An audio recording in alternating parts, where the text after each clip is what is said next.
على الرغم ان التجهيز لمهرجان فوربيدن دور كان دايما ضعيف في السنين اللي فاتت، ولكن كاداء داخل الحلبه المهرجان عمره ما كان ضعيف، والسنه دي تجهيز المهرجان كان افضل من السنين اللي فاتت بالتاكيد. ده واني بعد ما نزلت فيديو توقعات اكتشفت ان الاي اي دبليو كرست عرض الكوليجن بالكامل للتجهيز للمباريات بدايه المهرجان ده اللي كانت ضعيفه في التجهيز. في الغالب ده بسبب ان اعضاء اتحاد نيو جابان كانوا وصلوا لامريكا بالفعل عشان المهرجان، فقدروا ان هم يجهزوا المباريات. المهم مهرجان فوربيدن دور خلاص انتهى، فجي الوقت عشان نبص عليه ونشوف كان فيه كويس عشان نديله بلس وكان فيه وحش عشان نديله ماينس. اهلا بيكم، معاكم محمود اسامه في ايجيبشن نيرد، ودي مراجعه مهرجان اي دبليو فوربيدن دور.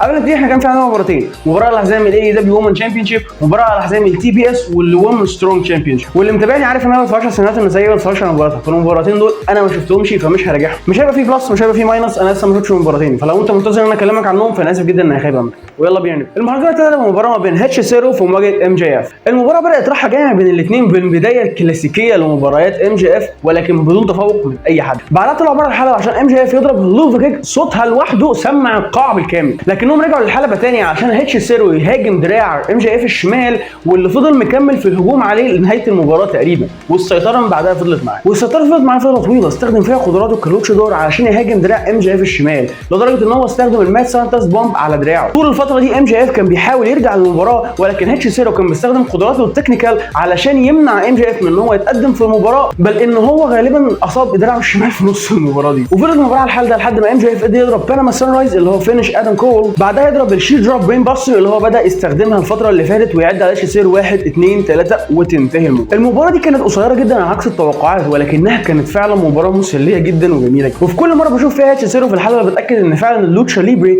هي اساس كل تقنيات المصارعه الحره بالكامل. عموما زي ما توقعت ام جي اف هو اللي كسب المباراه دي، فبيتهيألي احنا بعد كده هنجهز لمباراته على حزام الانترناشونال تشامبيون شيب قصاد ويل اوسبري في مهرجان اول ان ويمبلي. لكن بالنسبه للمباراه دي فهي عجبتني جدا وبصراحه كانت ممتعه جدا، عشان كده انا هديلها. بعد كده عندنا مباراه تريو الاليت اليونج بوكس وكازوشكا اوكادا في مواجهه الاكليمد وهيروشي تاناهاشي. المباراه بدات بسيطره تامه من الاكليمد على اليانج بوكس، نظرا لان اوكادا ما كانش عايز يخش الحلبه ويواجه هيروشي تاناهاشي، والسيطره فضلت مع الاكليمد وهيروشي تاناهاشي لفتره مش قليله، قدروا ان هم يعملوا فيها سيزر مي تيمبرن على اليانج بوكس هم الاثنين، لحد ما اوكادا قدر ان هو ياخد بلايند تاج ويعملوا تريبل مانوفر على ماكس كاستر، والسيطره تقلب مع الاليت. والسيطره فضلت مع الاليت لفتره طويله لحد ما ماكس كاستر قدر ان هو يعمل هوت تاج لانثوني بوينز علشان يخش الحلبه ويسيطر عليها فعليا، لحد ما ماكس كاستر قدر يرجع الحلبه تاني ويعملوا هم الاثنين تاج تيم سيكونس مع اليانج بوكس. بصراحه كانت جميله جدا لحد ما اوكادا وهيروشي تاناهاشي كل واحد فيهم اخذ التاج وهم الاثنين دخلوا الحلبه علشان يواجهوا بعض. واسفي الوحيد في عالم المصارعه الحره ان انا ما حضرتش العداوه ما بين الاثنين دول لايف في اتحاد نيو جابان، وللي ما يعرفش العداوه ما بين الاثنين دول شكلها عامل ازاي، فبالمختصر المفيد هيروشي تاناهاشي كان الايس وفيس اتحاد نيو جابان، واوكادا كان اليونج كامر اللي بيحاول يبقى واجهه الاتحاد. والعداوه ما بين الاثنين دول اللي انتهت اخيرا بتفوق اوكادا على هيروشي تاناهاشي كانت تحفه من تحف المصارعه الحره التاريخيه، فلو انت ما شفتهاش او ما تعرفش عنها حاجه فيا بختك، انت ممكن تدور عليها وتشوفها لاول مره. المهم نرجع للمباراه تاني. اللقاء ما بين هيروشي تاناهاشي واوكادا انتهى بتفوق هيروشي تاناهاشي على اوكادا، علشان بعدها يبدا جنان التاج تيم اللي فيه كل مصارع بيطلع الحلبه ويعمل حركه لمصارع تاني، وواحد ثالث يطلع الحلبه يعمل له هو حركه، وهكذا علشان ينتهي السلسله للنهايه، عشان هيروشي تاناهاشي يطلع فوق الحبل عشان يضرب الفراج سبلاش، ولكن اليونج بوكس يوقفوه لحد ما الاكليم رجعوا الحلبه ووقفوا اليونج بوكس عشان هيروشي تاناهاشي يضرب الفراج سبلاش، ولكن اوكادا يكون فاق ويقدر يرفع رجله عشان بعدها يستخدم سكوب سلام البو دروب. ولما هيروشي تاناهاشي يحاول يرجع المباراه تاني اليونج بوكس شتتوا انتباهه عشان يلاقي نفسه واخد دروب كيك من اوكادا اللي تحس فيها ان هو بينط الدور ال 15 دي، بعدها رين ميكر ويعدي على هيروشي تاناهاشي 1 2 3 وتنتهي المباراه. بعد المباراه الاليت حاولوا ان هم يهاجموا هيروشي تاناهاشي علشان بيلي جان يطلع وينقذهم وتنتهي السيجمنت على كده. المباراه دي كانت مباراه تريو جميله جدا، ولكن ما كانش فيها اي حاجه عاليه النهائي. احنا نقدر نقول على المباراه دي انها مباراه ممكن تتحط في عرض داينامايت عادي جدا، ولكن احنا معانا الايس ورئيس اتحاد نيو جابان، فالمباراه دي بالتاكيد كان لازم تبقى في المهرجان. عموما زي ما توقعت الاليت هم اللي كسبوا المباراه، وبالتالي احنا بعد كده هنركز على مباراه بلاد اند جاتس علشان بعدها مباراه التاج تيم في مهرجان اول ان ويمبلي. لكن بالنسبه للمباراه دي فهي كانت مباراه مسليه، وبصراحه انا استمتعت بيها مع ان ما كانش فيها حاجه عاليه، عشان كده انا هديلها بلس. بعد كده كان عندنا مباراه بين براين دانيلسون وشينكو تاكاجي في مباراه من المباريات التاهيليه للاول هارت تورنمنت، والمباراه دي واحده من المباريات اللي انا مهما حاولت اوصف فيها مش هقدر اوفيها حقها بالمره. المباراه بدات رايحه جايه بين الاثنين بتكنيكال ريسلينج من براين دانيلسون وهارد هيتن من شينجو تاكاجي، لحد ما براين دانيلسون حاول يعمل دايف على شينجو تاكاجي وهو بره الحلبه عشان شينجو تاكاجي يمسكه ويعمل له هيت بلان دي دي تي على الارض. بصراحه كان شكلها يخوف على صحه الواد ده. قعدنا فتره بره الحلبه على ما ذكرت طمنا على براين دانيلسون. بعد كده المباراه رجعت للحلبه تاني وفضلت مكمله بسيطره مع شينجو تاكاجي بالقوه على براين دانيلسون، والسيطره بقى معاه الفتره لحد ما بعد كده يخشوا هما الاثنين في هارد هيتنج كونتست انتهت بان براين دانيلسون عمل توب روب باك سوبلكس على شينجو تاكاجي علشان سرعه المباراه تهدى شويه. بعدها المباراه فضلت رايحه جايه بين الاثنين لحد ما شينجو تاكاجي قدر ان هو يعمل سوبر سوبلكس من فوق الحبل الثالث ويعدي على براين دانيلسون 1-2، لكن براين يكسر العد بعد الاثنين. بعدها يضرب ميد ان جابان اللي هي الفينش بتاعه ويعدي على براين 1-2، لكن برده براين يكسر العد بعد الاثنين. بعدها فضلت رايحه جايه بين الاثنين وبراين دانيلسون كان دايما بيحاول ان هو يقفل السبمشن لوك، لكن شينجو تاكاجي كان بيهرب باستخدام القوه لحد ما براين دانيلسون قرر ان هو يضرب السايكوني اللي هي الفينش بتاعه ويعد عليه 1-2، لكن شينجو تاكاجي يكسر العد بعد الاثنين. عشان بعدها على طول براين دانيلسون ينقل على سبمشن لوك، ووقتها شينجو تاكاجي ما بقاش قدامه اي اختيار غير ان هو يسلم. المباراه دي واحده من المباريات القويه بجد، لو انت من محبي مباريات الهارد هيتنج فالمباراه دي انت لازم تتفرج عليها. مشكله المباراه دي ان انا حسيت ان هي كانت قصيره زياده عن اللازم، مع ان المباراه من الجرس للجرس قعدت 20 دقيقه كامله، ولكن انا حاسس ان كنت عايز اتفرج على اكتر من كده، والاثنين دول كانوا ممكن يقدموا اكتر من كده. فالله اعلم المشكله كانت بسبب الوقت او ان هم هيبقى في مباراه اعاده ما بين الاثنين دول بعد كده، انا الله اعلم. ولكن بالنسبه للمباراه دي انا بصراحه استمتعت بيها جدا. لكن زي ما توقعت براين دانيلسون هو اللي كسب المباراه دي، هو اللي هيواجه باك في عرض داينامايت بيتش بريك اللي جاي. وبالنسبه للمباراه دي نفسها انا الصراحه استمتعت بيها جدا، عشان كده انا بالتاكيد هديلها بلس. بعد كده عندنا مباراه زاك سيبر جونيور في مواجهه اورنج كاسل. المباراه دي وصفها مستحيل لان مفيش لغه في العالم فيها تعبيرات كفايه تقدر ان انت توصف بيها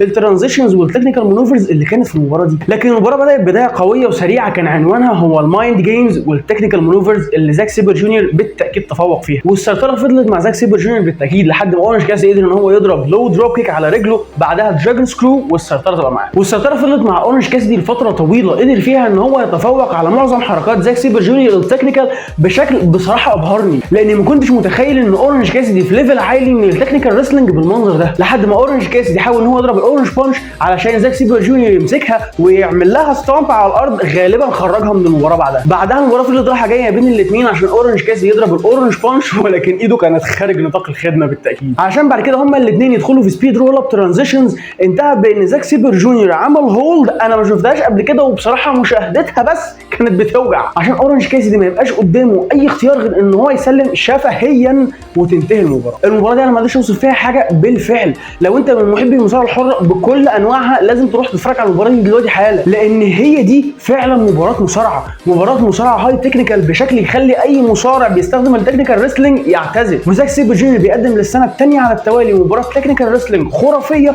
بعد مباراته قصاد براين دانيلسون السنه اللي فاتت. واورنج كاسدي هو اللي بصراحه فاجئني لان انا عمري ما شفته بيستخدم الستايل ده قبل كده، وبصراحه كان ممتاز فيه. ولكن زي ما توقعت زاك سيبر جونيور هو اللي كسب المباراه دي، ويا ريت نكون احنا بنجهزه في مباراه كويسه في مهرجان اول ان ويمبلي، لان انا عايزه فعلا يشارك في المهرجان ده. وبعد المدح في المباراه دي بتهيألي التقييم بتاعي واضح ليها، انا بالتاكيد هديلها بلس. بعد كده كان عندنا مباراه تريو ما بين الليرنينج تري كريس جيريكو وبيج بيل ومعاهم جيف كاب في مواجهه سمو جو كاتسيوري شيبادا وهوك. المباراه بدات ما بين بيج بيل وكاتسيوري شيبادا، وبيج بيل بالتاكيد تفوق بالقوه، ولكن لما كريس جيريكو اخذ تاج ودخل الحلبه كاتسيوري شيبادا يرجع يسيطر على المباراه تاني، والسيطره فضلت مع فريق هوك لحد ما جيف كاب اخذ تاج، وقتها سمو جو هو كمان دخل جوه الحلبه ونبتدي الميت سلابينج. اللقاء ما بين الاثنين دول انتهى تفوق جيف كاب علشان السيطره تبقى معاهم لحد ما هوك ياخد هوت تاج ويخش يسيطر على الحلبه. لكن للاسف السيطره دي ما تفضلش فتره طويله لان الباد ابل براين كيث دخل الحلبه علشان يشتت انتباهه، وقتها جيف كاب يستغل الفرصه دي ويهاجمه من ظهره والسيطره ترجع تاني لفريق ليرنينج تري. والسيطره فضلت معاهم لحد ما شيبادا اخذ هوت تاج ودخل كنس الحلبه بالفعل، لكن بيج بيل دخل الحلبه وكسر الفوجوار انبار بإلبو دروب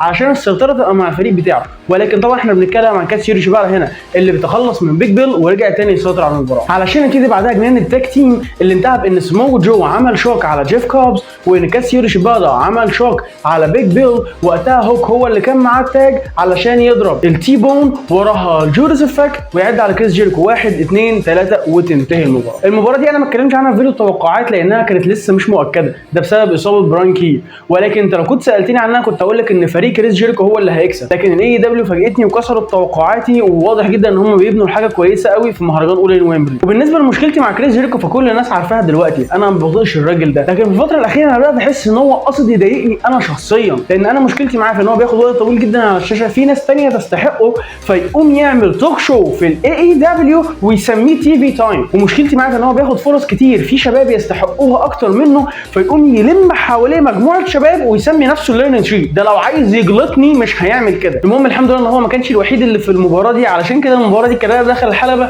كانت كويسه نوعا ما، وكون ان هو خسر دي في حد ذاته تخلينا ندي المباراه دي بلس. بعد كده كان عندنا مباراه اللادر ماتش على حزام التي ان تي ما بين مارك بريسكو، جاك بيري، ليو راش، دانتي مارتن، الفانتازمو، تيكيشتا. محاوله وصف مباراه سلالم وخصوصا مباراه سلالم في اتحاد الاي دبليو يعتبر ضرب من الخيال، فبدون اي مقدمات انت لازم تروح تتفرج على المباراه دي دلوقتي حالا ايا كان انت مين. المباراه بدات بان كل المشاركين في المباراه اتكاتروا على جاك بيري عشان يضربوه، لان طبعا هو من الاليت اللي محدش بيطيقهم. بعد كده كلهم تكاتروا على تيكيشتا عشان يضربوه، علشان بعدها كل واحد فيهم يطلع ياخد سلم ويطلعوا فوق الحلبه ونبتدي المعجنه اللي شفنا فيها ليو راش بيتكسر بيه سلمين، وشفنا تيكيشتا هو بيضرب برين باستر على دانتي مارتن على السلم. بعدها مارك بريسكو بيطلع بالسلم بيضرب الناس كلها وينط من فوق الكرسي على جاك بيري اللي كان على ترابيزه بره الحلبه وفوقيه سلم. ولما جاك بيري قدر يرجع للمباراه تاني ويحاول يسيطر على الحلبه، دانتي مارتن يوقفه علشان مارك بريسكو يطلع فوق السلم في نص الحلبه ويضرب فروجي بو على جاك بيري اللي كان على ترابيزه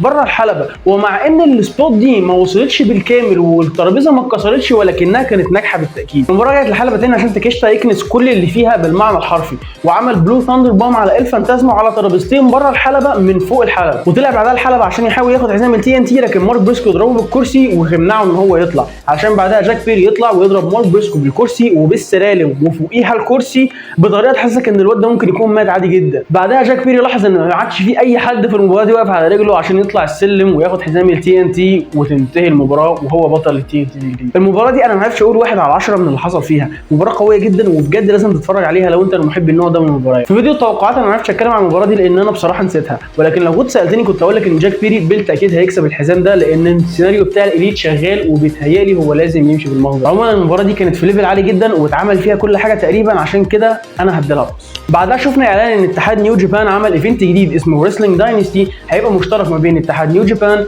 اي دبليو، ار او اتش، ستاردم، سيميلال. بمعنى صح هو فوربيدن دور الجزء الثاني، ولكنه المره دي هيبقى تحت مظله اتحاد نيو جابان وهيبقى في الطوكيو دوم في اليابان. مهرجان فوربيدن دور هو دايما المهرجان اللي بيجمع ما بين الاي دبليو وما بين اتحاد نيو جابان، ولكن الكارد بتاعت المهرجان السنه دي كان فيها حاجه غريبه، كان فيه مصارعين من اتحاد سيميلال المكسيكي ومصارعين من اتحاد ستاردم، فواضح ان المهرجان ده كان هو البلو برنت للمهرجان الكبير اللي جاي. فبصراحه انا متحمس جدا للمهرجان ده، ومع انه لسه يوم 5 يناير ولكن انا فعلا منتظر اشوف ايه اللي هيحصل. بعد كده كان عندنا مباراه ما بين جون ماكسلي وتاتسيو نايتو على حزام الاي دبليو جي بي. المباراه بدات بطيئه بضربات هارد هيدنج تفوق فيها جون ماكسلي بالتاكيد، لحد ما طلعوا بره الحلبه عشان تاتسيو نايتو يضرب سبير جون ماكسلي وياخده هو والكاميرا مان اللي وراه ويقع ورا، والصداره فضلت معانا فتره قصيره لحد ما جون ماكسلي قدر يرجع تاني للمباراه ويضربه انسايد اوت وراها ني عشان الصداره بعد كده تبقى راحه جايه من الاثنين. جون ماكسلي يضرب بعدها باور بومب من فوق الحبل الثالث علشان تاتسيو نايتو يرد عليه بدي دي تي، ويضرب بعدها داستينو اللي هي الفينش بتاعه، ولكنه ما يعدش عليه او يحاول يضرب داستينو للمره الثانيه عشان جون ماكسلي يقلبها البارادايم شيفت. بعد كده هارد هيتن سيكونس انتهت بديس فال درايفر من جون ماكسلي ويعدي على تاتسيو نايتو 1 2، لكن نايتو يكسر العد بعد كده.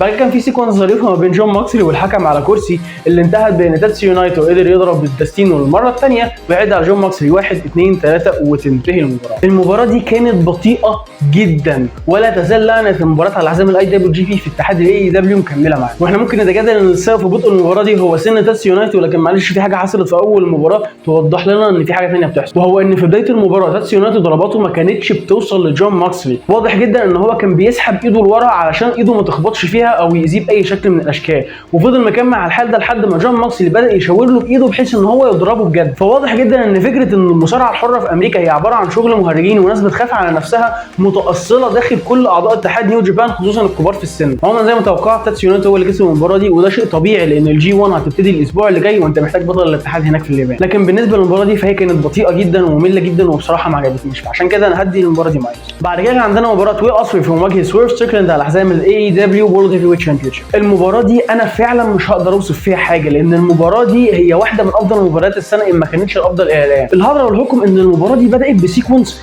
خرافيه، سترايكنج، هارد هيتنج، سكيت، ترانزيشنز، كلها كانت رائعه، محدش في الاثنين دول مس بيه، والمباراه فضلت مكمله راحه جايه ما بين الاثنين طول المباراه بالمعنى الحرفي، لدرجه ان كان في سبوت ويل اوسبري حاول يضرب فيها اوس كاتر علشان سويرف ستريكلاند يضرب له سويرف ستامب وهو في الهواء. الاثنين دول تقريبا مسكوا كتاب الحركات بتاع المصارعه الحره وقرروا يعملوا كل اللي موجود فيه، الى ان بقى اساسه للنهايه عشان ويل اوسبري يضرب هيدن بليد للحكم بالغلط، وقتها دون كالاس يطلع ويحاول يدي المفك اللي احنا عارفين ان هو بيحبه جدا لويل اوسبري عشان يضرب بيه سويرف ستريكلاند، وقتها برنس نانا يوقفه ويزقه ويوقعه على الارض عشان ويل اوسبري ينزل ويحاول يضرب برنس نانا، ولكنه يقف ويرمي المفك من ايده علشان يطلع للحلبه تاني، وقتها يلاقي نفسه لابس في هاوس كول وحكم جديد يطلع وسويرف يضرب سويرف ستامب ويعد عليه 1 2، لكن ويل اوسبري يكسر العد بعد 2. بعدها سويرف استخدم سناب ارم وراها هاوس كول تاني ويعد تاني، ولكن برضه ويل اوسبري يكسر العد بعد 2. بعدها ويل اوسبري يقف بقى على سباجيتي ليجز ويحاول يضرب الهيدن بليد، ولكنه تقريبا كان واقف على الذاكره العضليه لان ما كانش فيه اي قوه من اي نوع، عشان سويرف ستريكلاند يضربه هاوس كول وراها برين كراشر ويعد عليه 1 2 3 وتنتهي المباراه. المباراه دي انا ما قدرتش اقول 1 على 100 من اللي حصل فيها، انت مهما كان انت من محب المصارعه او لا انت لازم تتفرج على المباراه دي ودلوقتي حالا. زي ما توقعت سويرف ستريكلاند كسب المباراه وفضل محتفظ بالحزام، ومفيش كلام كتير هقدر اقوله عن المباراه دي او اقدر اوصفها بيه، لان انت لازم تشوفها عشان تفهم قصدي ايه، فعلشان كده وبدون اي مقدمات المباراه دي بالتاكيد هتاخد معايا بلس. ودي نهايه عرض فوربيدن دور. العرض السنه دي كاداء داخل الحلبه كان بجد عالي جدا وكان تجهيز برده كويس جدا. المهم مهرجان اي دبليو فوربيدن دور ولا تقييمي ليه ما تنسوش تكتبوا تحت في الكومنتات، ما تنسوش تعملوا شير ولايك سبسكرايب. كان معاكم محمود وسام من ايجيبشن نيرد، مع السلامه.